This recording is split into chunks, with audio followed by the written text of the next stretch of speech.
dropping EDM, hip-hop, and a bunch of best beat programs around. If you want bangers, you'll be in the right place with Tune One. Tune1.com.au. That's tune, the number 1.com.au. Tune One, proud show sponsor. BRL, son. Peace, this is Nelson Dialect. You're tuned in to Beats, Rhymes and Life. This is ISB. You're listening to BRL. This is Optimus from the almighty Downside Crew. Yeah, this is Nick Loopy from One Day Spit Syndicate. What up, it's 360. You're listening to Beats, Rhymes and Life. Peace, family. This is El Fresh the Lion on Beats, Rhymes and Life. Stay tuned. This is where hip-hop lives.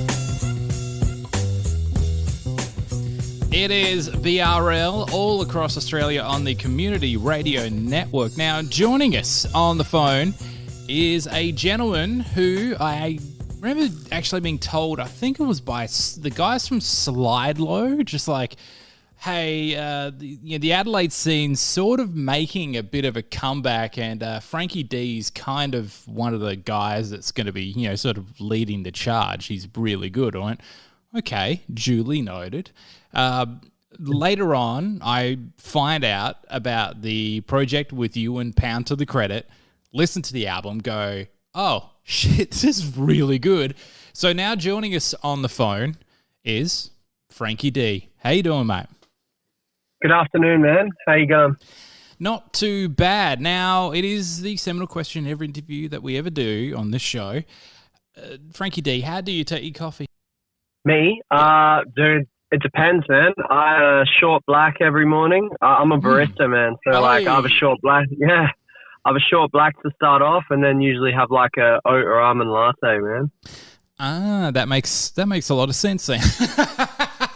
I've heard the same though. Viliani, the Melbourne MC of through Checkmate and Brisbane, that kind of thing. She's a barista as well. Very similar answer. Likes a short black. So it must be man. Just it hits you. I think that's what you need as well. Gives you that buzz straight away. It seems like something that you'd need to be a barista. I think need to be perky. Absolutely. No one. How do you have your coffee? I'm a cap with two kind of guy. Oh, okay. You're one of those. Yeah, so I'm a basic bitch. Nah, man, not at all.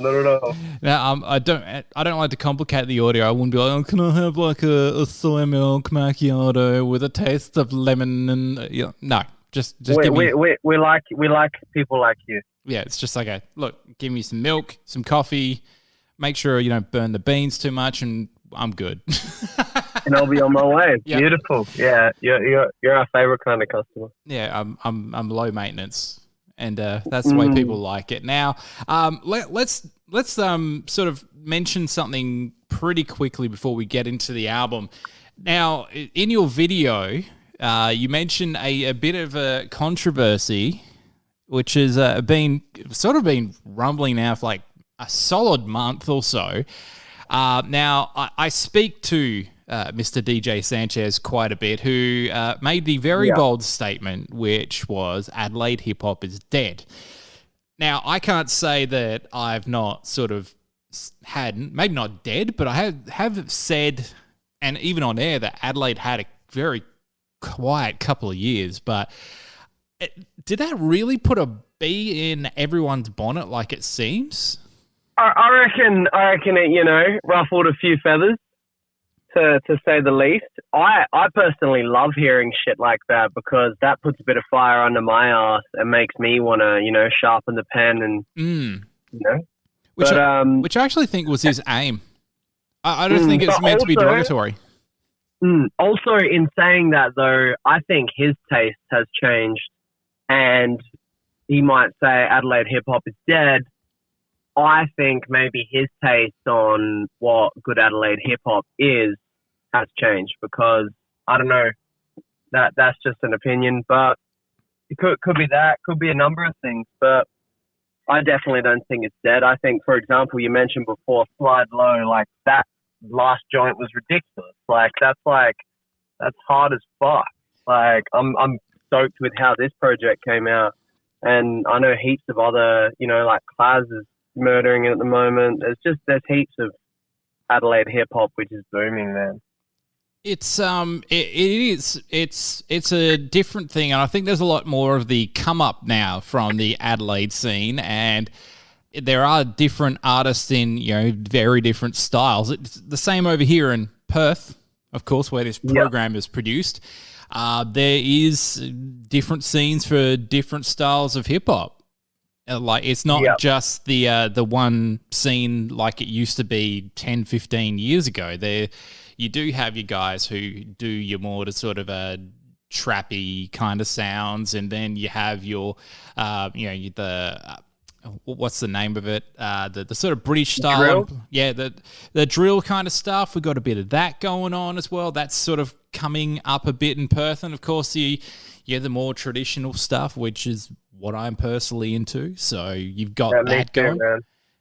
And that's quite clear because I like your album. So cheers, man. But I mean, it's something I don't think I could ever say anything like that about the Perth hip hop scene. I think we're going through a second boom in a way. But Perth hip hop really never sort of dropped off, even though I disappeared for like maybe 6 to 7 years myself. Just that's a long story for a different interview, but yeah, I'll be sure to dig around and find what that's all about. It's long story short, I went and did other stuff, worked in a nightclub, did professional radio, blah blah blah, and just maybe sort of Bliss and Esso or Hood's album would get through, but nothing sort of lower tier in popularity wise than that would get through. So that's what happened for those 6 to 8 years where I just disappeared from the Perth and Australian hip hop scene. I was also just trying to chase girls. There you go. Nightclub the truth is revealed. Yeah, it's alcohol, women, and partying. That's pretty much what I was doing. So No. But anyway, it's on a come up now. Would you say it did go quiet for a little bit though when it came to the Adelaide scene? Because it did seem, at least in sort of the late part of the last decade, it went really, really quiet. I think. I don't know if whether quiet or just like hasn't gotten enough publicity as to like those artists that deserve that shine haven't been put on, shown in enough. Like there hasn't been enough opportunity. Maybe we are small. We're not big.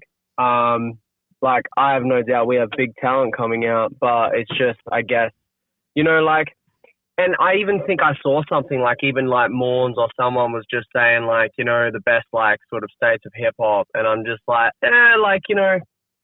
like we've got the hilltops. Like I hate that people would just sort of think like just that, like, we have so much coming out. Like, and I think now definitely, like I said, this has ruffled a bit of feathers and a lot of people are starting to really push to hit that next tier maybe. And where we can get seen and, where we can start to be put in a platform which is more reachable by everybody and be taken seriously, I guess.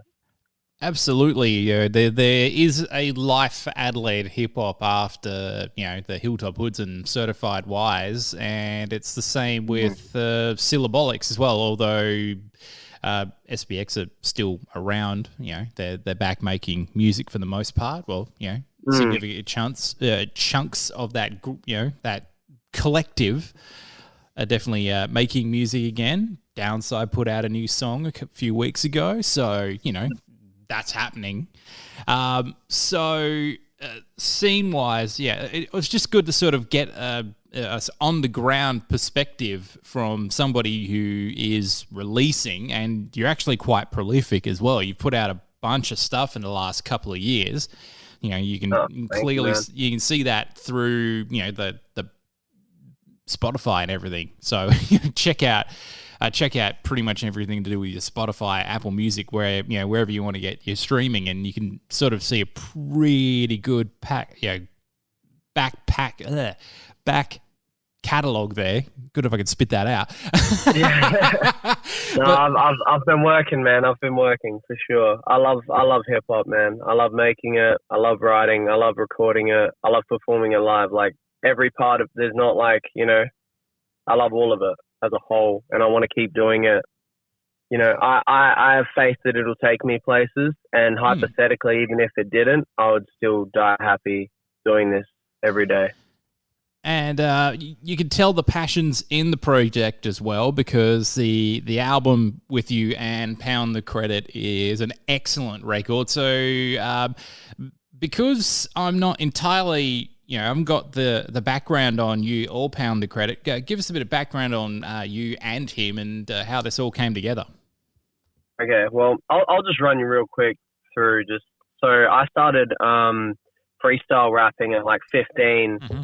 And basically, freestyling was my jam. Like, I would never even write stuff down. It was always just freestyle at parties. And then I got, like, particularly good at freestyling. Everyone's like, you should start writing it. And I'm like, nah, like, it takes time and I have to sit down. Like, I don't really get down with that. And then, like, maybe 4 or 5 years ago, I started, like, just really sitting down and writing. And definitely in the last 3 years, like, just really, like, getting that pen sharp and starting to put out content, being like, yeah, you know what, it's time to start putting stuff out instead of just keeping this behind curtains.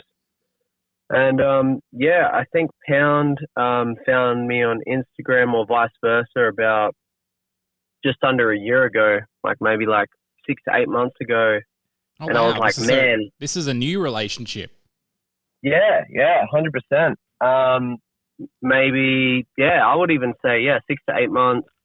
Stumbled upon his Instagram, and he was just making some beautiful beats, man, like soulful boom bap beats, like right up my alley. Cause like, you know, I literally just love that. That's you know, that's what I was brought up on. That's what he was brought up on. He's making those beats, and he's like, why don't we do a track together? He sent through like a batch of beats, and I reckon, what was the first track? I reckon Crossroads, like straight off the bat. He sent me the beat for No. He made a beat for one of the tracks off of Borderlines with Nikways from Melbourne, and we both just like frothed on this beat. And like, I think we both wrote and returned the track to him that day, like, because we were like that hype on the beat. And he loved it. He mixed it. He sent it back, and he's just like, man, we got to do more work like this. And then I think he sent through a batch of beats, recorded Crossroads, sent it back. Then recorded Heating Up and sent it back, and I was just like, should we release these as singles? And he's like, man, I'll make more beats if you want to write more raps. And I was just like, yeah, absolutely, let's do it. And then I think we had 4 tracks or 5, and then I'm like, are we doing an EP? Like, is this what's happening? And he's just like, let's go for broke, man. Let's go for an album. And yeah, that's just basically what's been happening in the last, I don't know, 6 months. Less than that. It was ready about like January, I think. January, I wrote the last track, which was Bang Bang.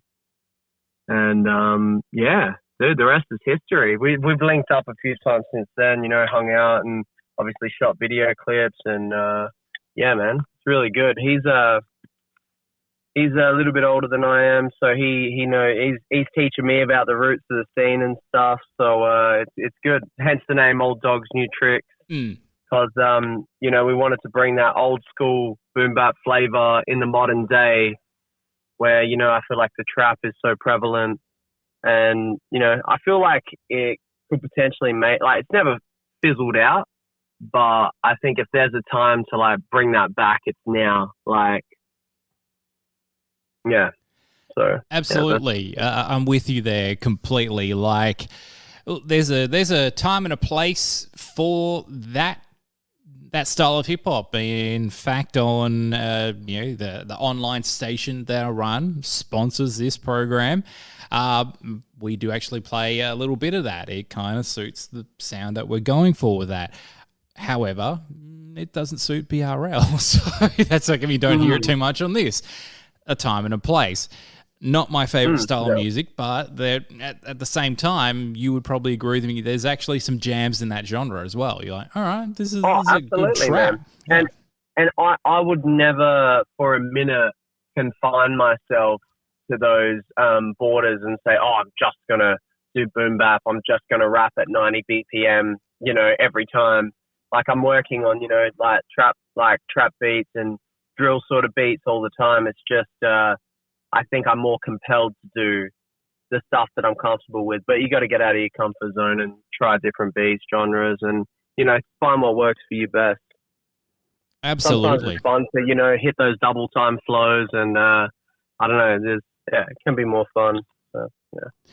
Indeed. So, you guys came together. It was all organic. It took maybe 6 to 8 months, and you just kind of chopped it up, and we have this record. That's pretty much what I'm hearing here. Yeah, man. That's exactly what you're hearing. Jesus. I love it when it works like that too. Like you hear of some projects, and this is, not talking out of school, like a bunch of projects, like stuff that takes years to come together. And then, stuff like yours, which is, meet someone, it all just kind of works personally and creatively. And next thing you know, you got something out in like less than a year. Bang, we got this record. And his work rate is like phenomenal, and so is mine. And that's like, he's got 3 kids as well and a family. Like, he's full-time job. Like, so I'm just like, man, the fact that how quickly he was getting the beats made, the mixes done, everything. Like his work rate, I've got a pretty good work rate. I mean, like, check the back catalog, as you would say. Yep. I like to get stuff done. Hence why I prefer to sort of do solo shit, because I hate waiting around on other people. Like a lot of times I'll write my 16 or 24 bars and then I'm just constantly waiting on the other person. So I'm just like, I prefer to work alone or with someone with a similar work rate. So that's why I think we gelled together really well, because we were both just like really on the ball and like, yeah, let's get it done. Like there's no time to sort of fuck around. 100%.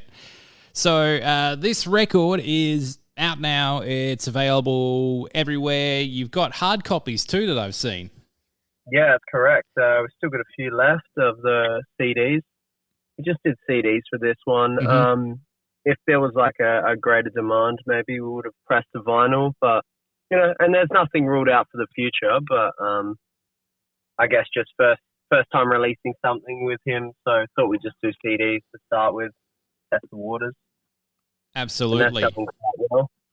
Indeed. So thank you very much for joining us on the program, Frankie D, and we'll definitely chat again. 100%. Thanks for having me, man. Dropping EDM, hip-hop, and a bunch of best beats programs around. If you want bangers, you'll be in the right place with Tune One.